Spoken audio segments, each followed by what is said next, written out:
जय हिंद।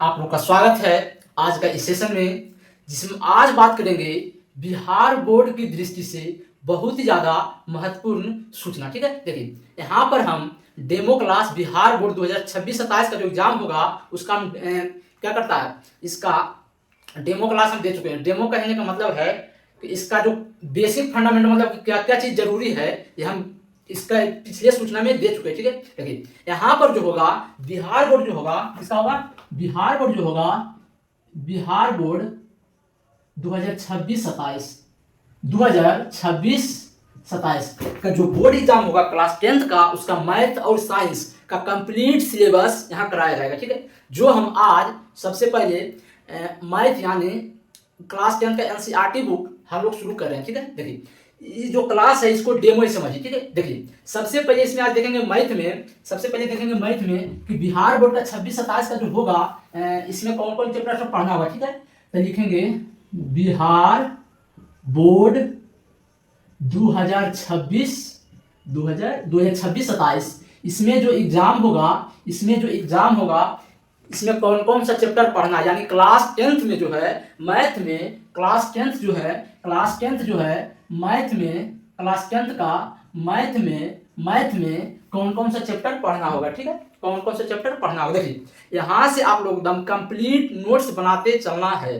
देखिए इसमें जो पढ़ना है लगभग 15-16 चैप्टर पढ़ना है। ठीक है, लगभग 15-16 चैप्टर पढ़ना है, जो बहुत ही आसान तरीका से आप लोग को कंप्लीट सिलेबस कराया जाएगा। ठीक है, देखिए इसको हम शुरू करते हैं। इसका जो मैथ सिलेबस का सारणी होगा, यानी सिलेबस का जो होगा सिलेबस जो होगा मैथ का, सबसे पहला चैप्टर पढ़ना होगा आप लोग को वास्तविक संख्या। सबसे पहला चैप्टर पढ़ना होगा वास्तविक संख्या। पर देखिए हम रिपीट कर देते हैं कि पहला है वास्तविक संख्या। देखिए यही बुक है एनसीईआरटी क्लास 10। ठीक है, पहला है वास्तविक संख्या, दूसरा है बहुपद, तीसरा है दो चर वाले रैखिक समीकरण, चौथा होगा द्विघात समीकरण, पांचवा होगा समांतर श्रेणी, छठा होगा त्रिभुज, सातवां होगा निर्देशांक ज्यामिति, आठवां होगा त्रिकोणमिति का परिचय, और नौवां चैप्टर होगा त्रिकोणमिति का कुछ अनुप्रयोग, 10वां होगा वृत्त, 11वां होगा रचनाएं, 12वां होगा वृत्त से संबंधित क्षेत्रफल, और 13वां होगा पृष्ठीय क्षेत्रफल और आयतन, 14वां चैप्टर होगा सांख्यिकी स्टैटिक्स जिसको बोलते हैं, और प्रायिकता, 15वां नंबर जो चैप्टर होगा प्रायिकता होगा। ठीक है, देखिए चैप्टर को सबसे पहले लिख लीजिए। चैप्टर इसलिए लिखना जरूरी है ताकि जब पढ़ने लगे तो इसमें पता चले कि कौन कौन सा चैप्टर खत्म हो चुका है। ठीक है, तो सबसे पहले लिखेंगे पहला चैप्टर का नाम होगा वास्तविक संख्या। क्या होगा, वास्तविक संख्या। पहला चैप्टर का नाम होगा वास्तविक संख्या। पहला चैप्टर का नाम होगा वास्तविक संख्या। दूसरा चैप्टर का नाम होगा दूसरा चैप्टर का नाम होगा दो चर वाले रैखिक समीकरण, तीसरा चैप्टर में। ठीक है, तो दूसरा चैप्टर में पढ़ेंगे बहुपद। क्या पढ़ेंगे, बहुपद। दूसरा में पढ़ेंगे बहुपद। तीसरा में पढ़ेंगे दो चर वाले रैखिक समीकरण, दो चर वाले रैखिक समीकरण, दो चर वाले रैखिक समीकरण। साथ साथ लिखते चलना है, सिलेबस यहीं से हम लोग को शुरू होगा। ठीक है, चौथा चैप्टर हो जाएगा द्विघात समीकरण, द्विघात समीकरण। पांचवा चैप्टर हो जाएगा आप लोग को, चौथा हो जाएगा द्विघात समीकरण, और पांचवा हो जाएगा समानांतर श्रेणी। क्या हो जाएगा, पांचवा हो जाएगा आप लोग को समानांतर श्रेणी। क्या हो जाएगा, समांतर श्रेणी। ठीक है, समांतर श्रेणी। ठीक है, समांतर श्रेणी। छठा हो जाएगा आप लोग को त्रिभुज। छठा हो जाएगा त्रिभुज, और सातवां हो जाएगा निर्देशांक ज्यामिति, कोऑर्डिनेट ज्योमेट्री जिसको बोलते हैं। सातवां हो जाएगा निर्देशांक ज्यामिति,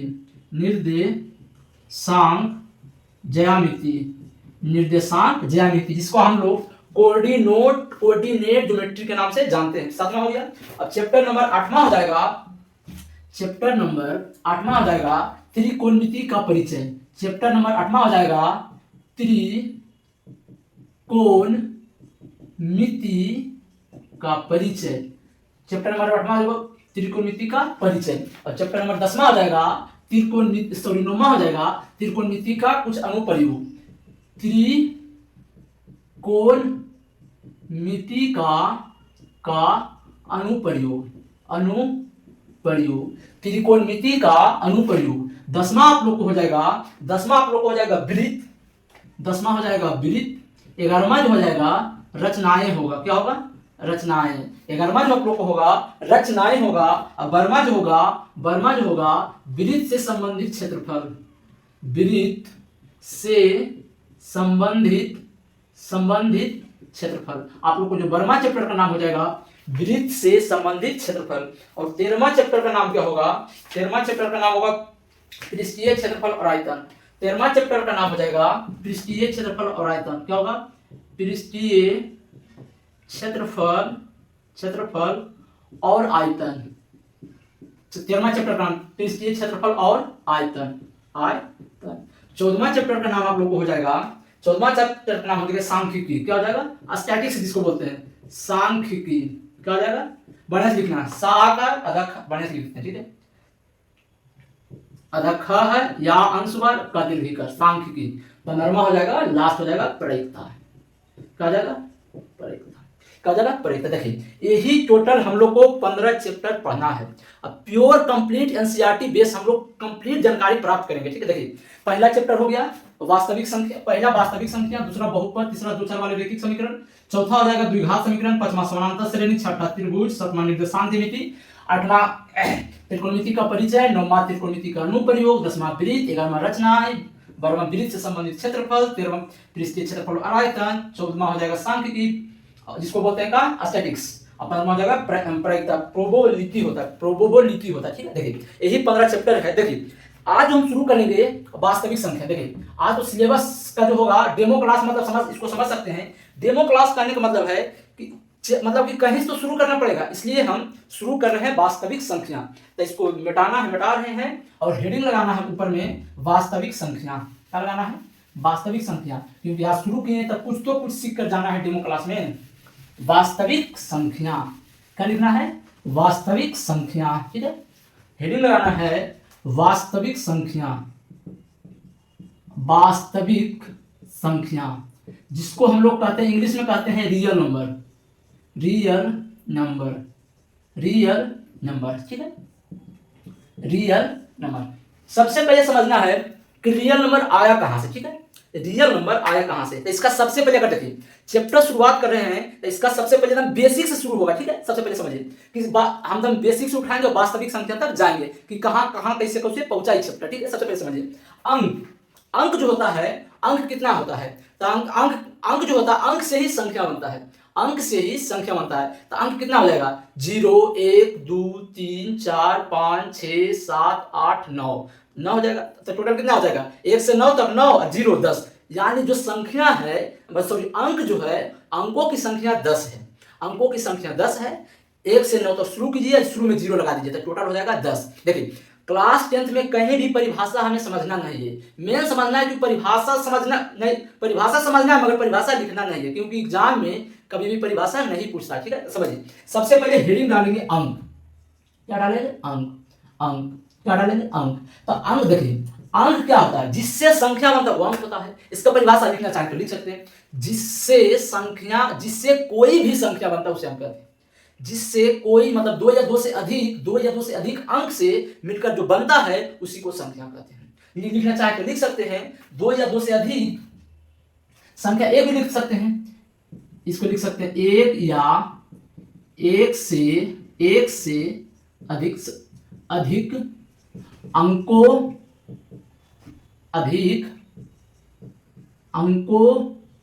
के संयोग यानी दो को मिलाएंगे तब संयोग से बनता है, संयोग से जो बनता है उसे अंक कहते हैं, ठीक है। उसे अंक कहते हैं। जैसे समझिए अंक, तो अंक क्या हो जाएगा? 0 1, सर इसका लिखते हैं डायरेक्ट यहाँ कर लिखते हैं, ठीक है। 0 1 2 3 4 5 6 7 8 9। देखिए सबसे पहले समझना है इसका परिभाषा इसलिए लिखें क्योंकि हम यहाँ से शुरू कर रहे हैं। इसके बाद हम किसी का भी परिभाषा संख्या के बारे में नहीं लिखेंगे, सिर्फ उसके बारे में समझेंगे कि क्या क्या होता है, ठीक है। सबसे पहले शुरू करेंगे कि संख्या। देखिए अंक से बनेगा संख्या, क्या बनेगा? अंक से बनेगा संख्या, ठीक है। समझिए ध्यान से, देखिए सबसे पहले समझना है, अंक तो समझ में आ गया, अंक समझ में आ गया। अब अंक से ही संख्या बनता है, क्या बनता है? अंक से ही संख्या बनता है। तो इसको मिटा सकते हैं, उसके बाद हम इसका पूरा कहानी एक बार में समझ जाएंगे, ठीक है, एक बार में समझ जाएंगे, ठीक है। सबसे पहले समझिए, अंक क्या है? अंक, अंक से बना, अंक से बना संख्या, अंक से बना संख्या, अंक से बना संख्या, संख्या, अंक से बना संख्या। अब संख्या से बनेगा अलग अलग संख्या, संख्या से बनेगा अलग अलग संख्या। इसको हम 3 पार्ट में बांट देंगे, ठीक है।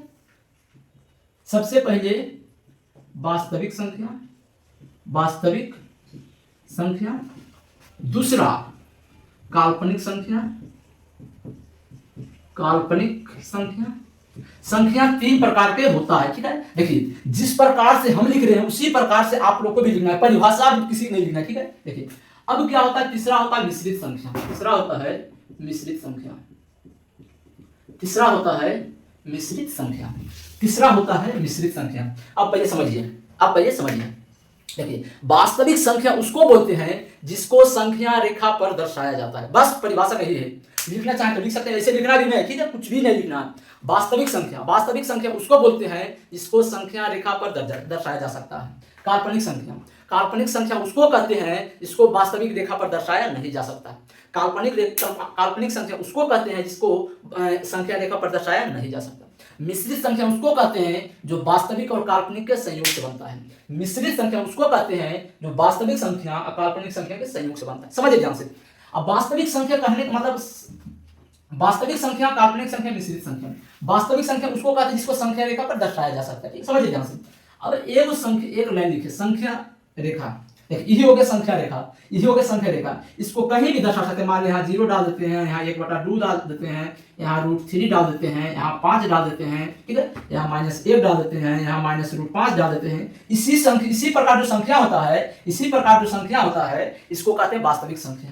वास्तविक संख्या मतलब संख्या रेखा पर दर्शाया जा सकता है, ठीक है। देखिए इसका एग्जांपल यही हो जाएगा, √5, -1, 0, 1/2, √3, 5। अब काल्पनिक संख्या समझिए। काल्पनिक संख्या कहने का मतलब है जो अंडर रूट के अंदर माइनस हो, अंडर रूट के अंदर माइनस हो, ठीक है। इसका सिर्फ ऐसे लिखेंगे, इसका सिर्फ एग्जांपल लिखेंगे, ठीक है। काल्पनिक संख्या उसी को कहते हैं जिसको अंडर रूट मतलब माइनस में होना चाहिए। अंडर रूट जिसे लिख सकते हैं -3, अंडर रूट -4, कुछ भी लिख सकते हैं, अंडर रूट में कुछ भी लिख सकते हैं, मगर काल्पनिक संख्या कहने का मतलब अंदर में माइनस होना चाहिए। √3 माइनस में, अंदर में माइनस। काल्पनिक संख्या कहने का मतलब सीधा सा फंडा है कि अंदर में क्या होगा, अंदर में संख्या रहेगा उसके साथ माइनस होना जरूरी है, ठीक है, माइनस होना जरूरी है, ठीक है।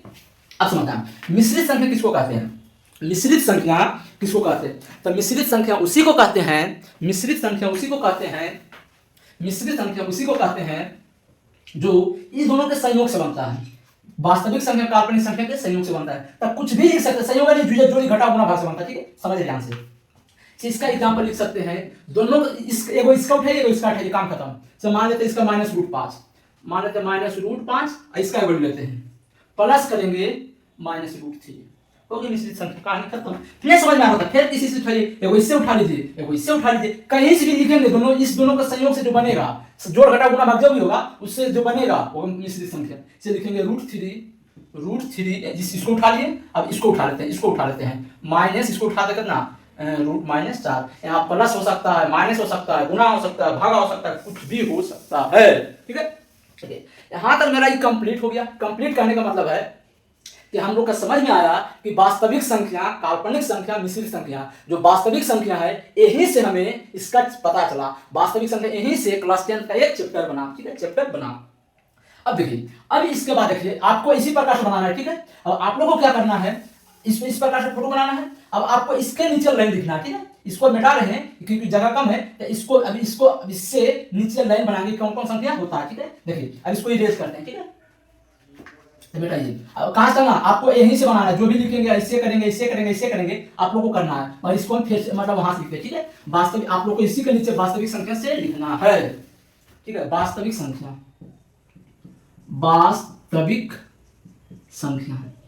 देखिए हम इसको परिभाषा इसलिए नहीं दिखा रहे हैं क्योंकि एग्जाम में अभी तक एक परिभाषा नहीं पूछा है। इसको समझना है, सिर्फ समझना है, लिखना है, बस इतना ही काम करना है। समझना है, लिखना है, पढ़ना है, हिट करना है 10 में, ठीक है। चल आगे देखेंगे। सबसे पहले समझिएगा, एक बार में समझना है, ठीक है। सबसे पहले समझना है वास्तविक संख्या से सबसे पहले समझेंगे क्या पता है? सम संख्या। सम संख्या, देखिए सम संख्या कहने का मतलब ये है, सम संख्या कहने का मतलब ये है जो 2 से पूरा पूरा कट जाए, 2 से पूरा पूरा कट जाए, या फिर उस किसी संख्या के अंत में 0, 2, 4, 6 या 8 हो, 0, 2, 4, 6 या 8 हो, ठीक है। देखिए सम संख्या कहने का मतलब है, दो परिभाषा लिखते हैं, ठीक है। परिभाषा क्या लिखना है? जो 2 से कटे, जो ऐसे लिख सकते हैं, जो 2 से कटे, बस इतना ही लिखना है परिभाषा में। कागज रिवीजन करने में यही पढ़ना है, जो 2 से कटे, ठीक है, वो हो जाएगा सम संख्या। या फिर इसे लिख सकते हैं कि संख्या के अंत में, संख्या के अंत में क्या होना चाहिए? संख्या के अंत में होना चाहिए 0, 2, 4, 6, 8। इतना अगर संख्या के अंत में रहेगा, इतना अगर संख्या के अंत में रहेगा तो 2 से कटेगा, 2 से कटेगा। समझे ध्यान से। अब इसका एग्जांपल लेते हैं, एग्जांपल भी यही ले लेते हैं, ठीक है।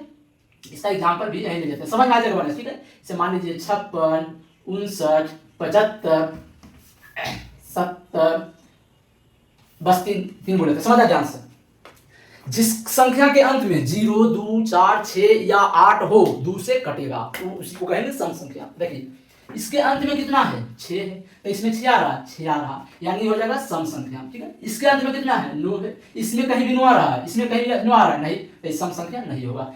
अंत में कितना है? 0, अंत में कितना है? 0, तो इसमें कहीं भी 0 आ रहा है, 0 जब आ रहा है, 0 जब आ रहा है तो हो जाएगा सम संख्या, मतलब कि 59 नहीं होगा, ठीक है। इसके आगे जानेंगे विषम संख्या, विषम संख्या, विषम संख्या। देखिए विषम संख्या क्या करता है? जो 2 से नहीं कटे, सीधा परिभाषा यही लिखना है, जो 2 से नहीं कटे, जो 2 से नहीं कटे, नहीं कटे, या लिख सकते हैं जो 2 से नहीं कटे, या लिख सकते हैं, या जिसके अंत में 0, 2, सॉरी, जिसके किसी संख्या के अंत में 1, 3, 5, 7, 9 हो, किसी संख्या के अंत में, किसी संख्या के अंत में, यानी संख्या के अंत में 1, 3, 5, 7 या 9 हो, संख्या के अंत में 1, 3, 5, 7 या 9 हो, तो होगा विषम संख्या होगा, वो होगा विषम संख्या होगा। अब समझना ध्यान से, इसका एग्जांपल क्या होगा? मान लीजिए 59, 78, 105, 206, 304, समझना ध्यान से, 300, समझ ध्यान से। सबसे पहले इसको देखेंगे 59, अंत में कितना है? 9, इसमें आ रहा है 9, 1, 3, 5, 7, 9 आ रहा है, तो ये हो जाएगा विषम संख्या। अब देखिए यहाँ 8 है, क्या है? 8 है, इसमें आ रहा है 8, नहीं, तो ये विषम संख्या नहीं है। अंतिम में कितना आ रहा है? 5, इसमें कहीं भी 5 है 5, तो ये हो जाएगा विषम संख्या। अंतिम में कितना है? 6, इसमें कहीं भी 6 आ रहा है, नहीं, तो ये हो जाएगा विषम संख्या नहीं हुआ। यहाँ है 309, इसमें कहीं भी अंत में 9 आ रहा है, तब आ रहा है, तो ये हो जाएगा विषम संख्या। बस इतना करना, ठीक है, इतना ही करना है, विषम संख्या में इतना ही करना है। अब तीसरा जानेंगे प्राकृत संख्या। तीसरा क्या जानेंगे? प्राकृत संख्या। क्या जानेंगे? प्राकृत संख्या। बस यहाँ पर अभी एक और देखेंगे, उसके बाद नेक्स्ट क्लास में, ठीक है। प्राकृत संख्या क्या देखेंगे? प्राकृत संख्या, ठीक है। प्राकृत संख्या, प्राकृत संख्या किसको बोलते हैं? गिनती की संख्या को प्राकृत संख्या, सिंपल नाम याद रखिए, गिनती की संख्या को प्राकृत संख्या कहते हैं, ठीक है। इसका एकदम सिंपल याद रखिएगा, गिनती की संख्या, गिनती की संख्या। हम परिभाषा इसलिए नहीं लिख रहे पूरा क्योंकि परिभाषा से कोई मतलब बनता नहीं है, और हमें जो है कम समय में ज्यादा आउटपुट दे सके, इस पर हम काम करते हैं, ठीक है। देखिए प्राकृत संख्या के मतलब गिनती की संख्या को प्राकृत संख्या कहते हैं। अब प्राकृत संख्या कहते हैं, अब प्राकृत संख्या कहां से शुरू होगा? प्राकृत संख्या कहां से शुरू होगा? एक मतलब क्या सीधा क्या करें? गिनती की संख्या, तो 1, 2, 3, 4, 5, 6, 7 जहां तक जीते रहेगा, तो गिनती की संख्या कोई प्राकृत संख्या कहते हैं। गिनती की संख्या कोई प्राकृत संख्या कहते हैं। गिनती की संख्या कोई प्राकृत संख्या कहते हैं। इन्फिनिटी तक जीते रहेगा, अनंत तक जीते रहेगा, ठीक है, अनंत तक जीते रहेगा, ठीक है, इसी को कहते हैं प्राकृत संख्या। अब समझेंगे एक और, समझेंगे उसके बाद नेक्स्ट क्लास में, ठीक है। अब समझेंगे पूर्ण संख्या। कौन संख्या? पूर्ण संख्या। कौन संख्या? पूर्ण संख्या। कौन संख्या? पूर्ण संख्या। पूर्ण संख्या कहता है पूर्ण संख्या कहता है प्राकृत संख्या के पहले जीरो लगा दे, यानी प्राकृत संख्या के पहले जीरो लगाएंगे तो होगा पूर्ण संख्या। कहने का अर्थ ये हुआ कि गिनती के पहले जीरो लगा देंगे, गिनती के पहले जीरो लगा देंगे तो होगा पूर्ण संख्या, होल नंबर। गिनती की संख्या के पहले जीरो लगा देंगे तो यहाँ कैसे लिखिए, गिनती की संख्या लगा दीजिए, ठीक है। यहां से लिखना चाहते हैं लिख सकते हैं गिनती की संख्या के पहले शून्य लगाने से